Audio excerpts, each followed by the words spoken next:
اعوذ باللہ من الشیطان الرجیم بسم اللہ الرحمن الرحیم۔ ناظرین کرام السلام علیکم ورحمۃ اللہ وبرکاتہ۔ انشاءاللہ تبارک و تعالی آج ہم لوگ پڑھیں گے شرح میعات عامل کی النوع الاول۔ النوع الاول جو ہے وہ حروف جارہ کے متعلق ہے، تو لہٰذا حروف جارہ کے متعلق جو ہم لوگ اپنی ابتدائی کتابوں کے اندر، جو بنیادی کتابوں کے اندر جو ہم لوگوں نے جان رکھا ہے، انشاءاللہ تعالی میں آپ کو سب سے پہلے اس کا اعادہ کرواؤں گا، اور پھر اس کے بعد میں آپ کو بتاؤں گا کہ ہمارا اس کتاب کو پڑھنے کا یہاں پر طریقہ کار کیا ہوگا۔ تو چلتے ہیں ہم یہ جاننے کے لیے کہ جو ہم نے بنیادی طور پہ ابتدائی کتابوں میں حروف جارہ کے متعلق جان رکھا ہے وہ کون کون سی باتیں ہیں۔ بس جو ضروری اور اہم باتیں ہوں گی، جو مطلب یہاں پہ اعادہ کرنا بہت زیادہ ضروری ہے، تو وہ میں آپ کو اعادہ کرواؤں گا۔ اور ان میں سب سے پہلی بات کیا ہے وہ یہ کہ حروف جارہ کتنے ہوتے ہیں۔ تو حروف جارہ آپ کو یاد ہوگا کہ حروف جارہ 17 ہوتے ہیں۔ اچھا، حروف جارہ کون کون سے ہوتے ہیں تو اس کو ہم نے ایک شعر کی صورت میں یاد کیا تھا۔ باؤ تاؤ کافو لامو واو منزو مسخلا ربا حاشا من ادا فی ان علا حتی الا۔ اس پورے کے پورے شعر کے اندر یہ پورے کے پورے 17 جو ہے وہ حروف جارہ ہیں۔ یہ شعر آپ کو یاد ہوگا، اور اگر نہیں یاد ہے تو آپ دوبارہ سے ذہن میں تازہ کر کے ابھی اس کو یاد کر لیجئے، یہ آپ کے لیے بہت زیادہ مفید ہوگا۔ اچھا، پھر یہ کہ یہ حروف جارہ کہاں پر داخل ہوتے ہیں، یہ بھی ہم جانتے ہیں کہ حروف جارہ جو ہے وہ اسما پر داخل ہوتے ہیں، اسم پر داخل ہوتے ہیں۔ اچھا، اسم پر داخل ہونے کے بعد اہم ترین بات کیا کہ وہ یہ کہ یہ عمل کیا کرتے ہیں، کیونکہ یہ تو ہم تو اس کو عامل کے طور پہ پڑھتے ہیں نا، تو یہ عمل کیا کرتے ہیں۔ تو یاد رکھیں کہ یہ حروف جارہ اسم پر داخل ہو کر اسم کو جر دے دیتے ہیں۔ حالت جری میں یہ حروف جارہ اسم پر داخل ہو کر اسم کو حالت جری میں کر دیتے ہیں۔ کتنے ہوتے ہیں؟ 17 ہوتے ہیں۔ کون کون سے ہوتے ہیں؟ باؤ تاؤ کافو لامو واو منزو مسخلا ربا حاشا من ادا فی ان علا حتی الا۔ اچھا، کہاں پر داخل ہوتے ہیں؟ اسما پر داخل ہوتے ہیں۔ اسما پر داخل ہونے کے بعد کیا کرتے ہیں؟ اسم کو یہ حالت جری میں کر دیتے ہیں۔ اچھا، مزید کیا؟ مزید یہ کہ ہم لوگوں نے جار مجرور کے متعلق یہ بھی جان رکھا ہے کہ جار اپنے مجرور سے مل کر، جار اپنے مجرور سے مل کر تنہا کچھ بھی نہیں بنتا۔ جیسے کہ آپ نے پڑھا مرکب توصیفی کے بارے میں، آپ کے ذہن میں ہوگا کہ مرکب توصیفی جو ہے وہ کیا مبتدا بھی بن سکتا ہے، وہ خبر بھی بن سکتا ہے، وہ حال بھی بن سکتا ہے، وہ صفت بھی بن سکتا ہے۔ اسی طریقے سے مختلف جو ہے وہ اس کے استعمالات مرکب توصیفی کے ہوتے ہیں۔ اچھا، بالکل اسی طریقے سے مرکب اضافی، لیکن مرکب اضافی، مرکب توصیفی، مرکب بنائی، مرکب مناصرف، اس کے متعلق آپ نے کہیں پر بھی یہ نہیں پڑھا کہ یہ تنہا کچھ نہیں بن پاتے۔ ہاں، لیکن یہ جار اپنے مجرور سے مل کر تنہا کچھ بھی نہیں بنتا ہے۔ یہ بہت اہم ترین بات ہے کہ جار اپنے مجرور سے مل کر تنہا کچھ بھی نہیں بنتا ہے۔ اگر یہ کسی بھی جگہ پر، اگر یہ خبر، صلہ، صفت یا حال وغیرہ اگر یہ بن رہا ہو، کسی بھی جگہ پر جار اپنے مجرور سے مل کر یا تو خبر یا تو صلہ یا تو صفت یا تو حال اگر بن رہا ہو، تو یہ کسی نہ کسی کے متعلق ہو کر ہی بنے گا۔ بس یہ یاد رکھیں، بہت اہم ترین بات ہے یہ کہ جار اپنے مجرور سے مل کر تنہا کچھ بھی نہیں بنتا۔ اگر یہ کسی بھی جگہ پر خبر، صلہ، صفت اور حال وغیرہ اگر واقع ہو رہا ہو، اگر بن رہا ہو، تو پہلے کیا کریں گے؟ آپ اس کو کسی نہ کسی کے متعلق کریں گے۔ تو ہمیں معلوم چل گیا کہ جار اپنے مجرور سے مل کر تنہا کچھ نہیں بنتا اور یہ کسی نہ کسی کے متعلق ہوگا۔ تو اب اگر ہمیں عبارت میں اگر کسی بھی جگہ پر اگر ہمیں جار مجرور نظر آ جاتا ہے تو اب ہم کیا کریں گے؟ سب سے پہلے ہم اس کا متعلق تلاش کریں گے۔ تو اب متعلق کون کون سے ہو سکتے ہیں؟ تو متعلق جو ہے وہ اس کے 6 چیزیں ہو سکتی ہیں۔ نمبر 1 فعل، نمبر 2 اسم فاعل، نمبر 3 اسم مفعول، اور نمبر 4 اسم تفضیل، اور نمبر 5 صفت مشبہ، اور نمبر 6 مصدر۔ ٹھیک ہے؟ فعل، اسم فاعل، اسم مفعول، اسم تبدیل، صفت مشبہ اور مصدر، یہ 6 چیزیں ہیں۔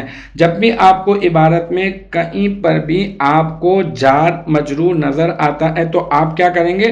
آپ اس کا متعلق تلاش کریں گے۔ اچھا، متعلق میں یہ 6 چیزیں تلاش کرنے کی کوشش کریں کہ کہیں نہ کہیں کسی نہ کسی جگہ پر اگر یہ 6 چیزیں اگر آپ کو عبارت میں نظر آتی ہیں جو اس کے متعلق بننے کے قابل ہیں، یہ سیاق و سباق کا اعتبار سے آپ کو تجربہ ہو جائے گا عبارت کی ترکیب کر کر کے، تو آپ کی سمجھ میں آ جائے گا کہ یہ اس کے متعلق بن بھی سکتا ہے یا نہیں بن سکتا۔ عبارت میں یہ جو اس میں فاعل نظر آ رہا ہے یا اس میں مفعول نظر آ رہا ہے، اس کو اس کے متعلق کر سکتے ہیں یا نہیں کر سکتے، یا یہ کہ یہ اگلی عبارت کا حصہ ہے، یہ والی عبارت کا حصہ نہیں، عبارت یہ ایسا ایسا انشاءاللہ تعالیٰ آپ اگر کرتے رہیں گے تو پریکٹس ہو جائے گی، تو آپ کو ایکسپیرینس اور تجربے کی بنیاد پر آپ کو یہ بات انشاءاللہ تعالیٰ ایسا ایسا سمجھ میں آنے لگ جائے گی۔ ابھی بنیادی طور پر آپ کو کیا ذہن میں رکھنا ہے کہ جار اپنے مجرور سے مل کر کچھ بھی نہیں بنتا، اگر یہ کسی بھی جگہ پر خبر، صلہ، صفت یا حال وغیرہ اگر بن رہا ہو تو کیا کریں گے؟ کسی نہ کسی کے متعلق کریں گے۔ اور 6 چیزیں ہیں: فعل، اسم فاعل، اسم مفعول اور اسم تبدیل، صفت مشبہ اور مصدر، یہ 6 چیزیں تلاش کریں گے، ان میں سے کسی نہ کسی کے اس کو متعلق کر دیں گے۔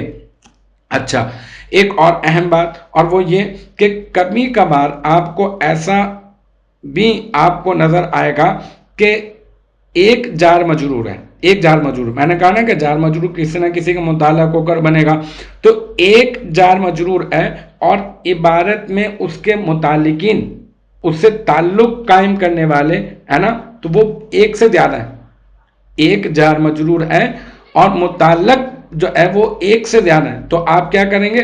آپ باری باری ترجمہ کر کے دیکھیں گے، جس کے ساتھ عبارت کے سیاق و سباق کے اعتبار سے ترجمہ اور مفہوم بالکل صحیح بیٹھ رہا ہوگا تو آپ اس کو اس کے متعلق کر دیں گے۔ تو یہ جو ہے وہ اس کا متعلق اس طرح سے آپ جو ہے وہ تلاش کر سکتے ہیں جب ایک جار مجرور ہو اور اس کے متعلقین جو ہے وہ ایک سے زیادہ مل جائیں۔ اچھا، ان تمام کی تمام باتوں سے آپ کی ایک بات تو سمجھ میں آ گئی کہ جار مجرور جو ہے وہ متعلق ہوتا ہے، اور یہ بھی بات سمجھ میں آ گئی کہ جار مجرور جو ہے وہ 6 چیزوں کے متعلق ہوتا ہے۔ اچھا، اب ایک اور نئی بات اسی کو بیس بنا کر میں آپ کو نئی بات بتا رہا ہوں، اور وہ یہ کہ کبھی ایسا ہوتا ہے کہ جار مجرور کا متعلق عبارت میں موجود ہوگا اور کبھی ایسا ہوگا کہ جار مجرور کا متعلق عبارت میں موجود نہیں ہوگا۔ کبھی عبارت میں جار مجرور کا متعلق موجود مذکور ہوگا، ذکر کیا گیا ہوگا، اور کبھی جو ہے وہ مذکور نہیں ہوگا، موجود نہیں ہوگا، ذکر نہیں کیا گیا ہوگا۔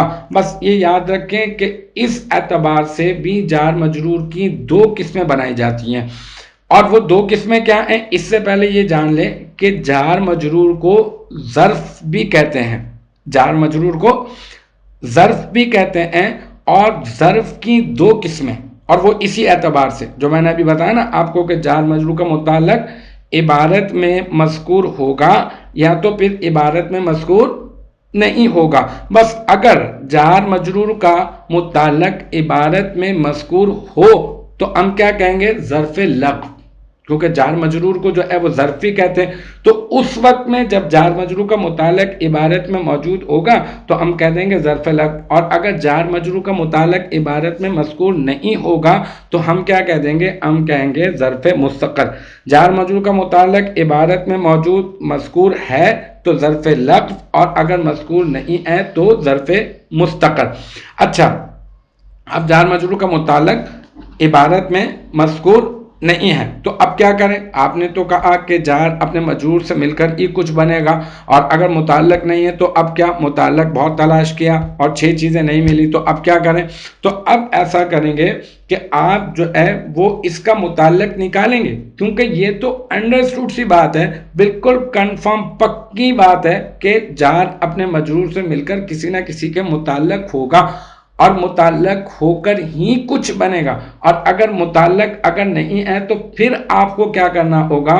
آپ کو متعلق نکالنا ہوگا۔ اور یہ تو بہت مشکل سی بات ہو جائے گی متعلق نکالنے کے لیے. پھر کیا کرنا ہوگا؟ اس کے لیے بھی میں آپ کو کچھ خاص اور ضروری باتیں میں آپ کو گوش گزار کر چکا ہوں. یہ باتیں تمام کی تمام ہم لوگ پچھلی کتابوں کے اندر الحمدللہ پڑھ چکے ہیں.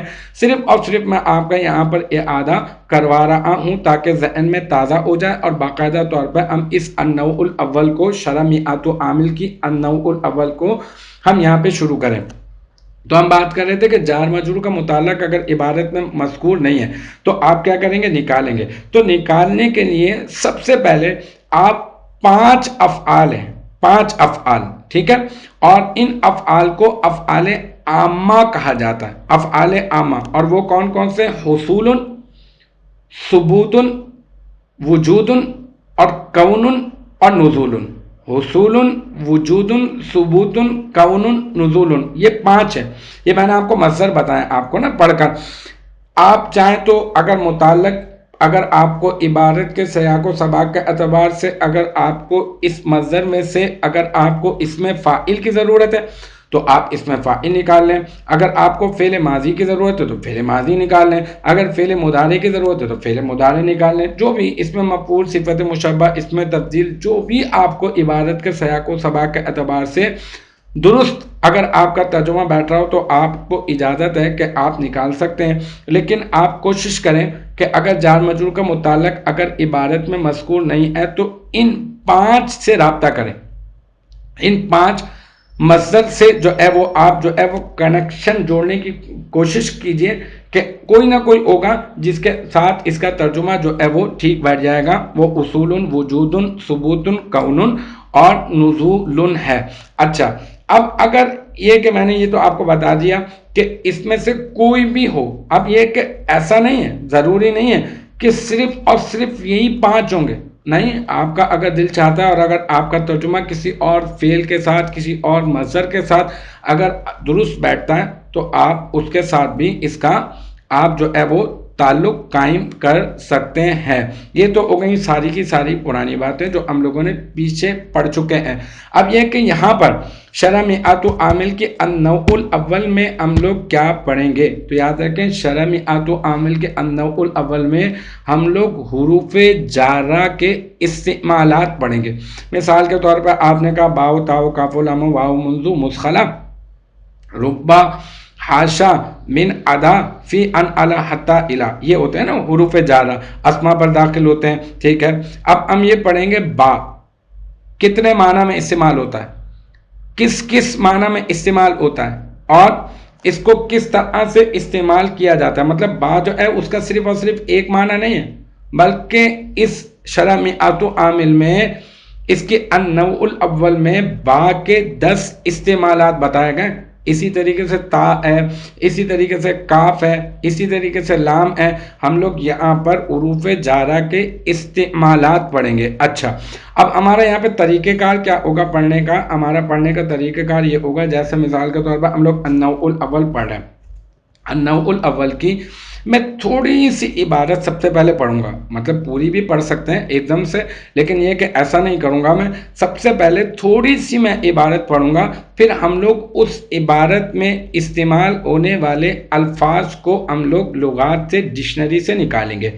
نکالنے کے بعد الفاظ معنی نکالنے کے بعد پھر ہم لوگ اعراب کے اوپر بات کریں گے، صرفی اور نحوی اجرا کریں گے اور آپس میں ان الفاظ کا تعلق دیکھیں گے. کیسا تعلق؟ ترکیبی تعلق. اور پھر باقاعدہ طور پر ہم جو چھوٹی سی عبارت کا جو ہم نے حصہ لیا ہوگا اس کی باقاعدہ طور پہ پوری کی پوری ترکیب بھی کریں گے اور پھر اس کا ترجمہ بھی کریں گے اور اس کے مفہوم کو سمجھنے کی کوشش کریں گے. پھر اسی طرح سے وہ عبارت پورا کا پورا اسی پروسیس کے ساتھ ہم لوگ وہاں سے گزرنے کے بعد پھر اس کے بعد تھوڑی سی عبارت اور لے لیں گے، پھر تھوڑی سی عبارت اور، اس طرح سے پوری کی پوری ایک نو کو ہم لوگ کمپلیٹ کر لیں گے، مکمل کر لیں گے. اور پھر اس کے بعد کیا ہوگا، ہم اس پوری کی پوری نو کی عبارت اس کے بعد پوری کی پوری عبارت کو ٹکڑوں میں حل کرنے کے بعد پھر میں آپ کے سامنے پوری کی پوری نو کی عبارت کو ایک ساتھ پڑھوں گا، ایک ساتھ ترجمہ کروں گا اور ایک ساتھ پورے کا پورا وضاحت اور مفہوم اور ایک ساتھ آپ کو پوری کی پوری نو کا انشاءاللہ تعالی میں آپ کو خلاصہ بتاؤں گا. تو بس یہ والا جو پہلا جو ویڈیو کا جو پارٹ ہے اس کے اندر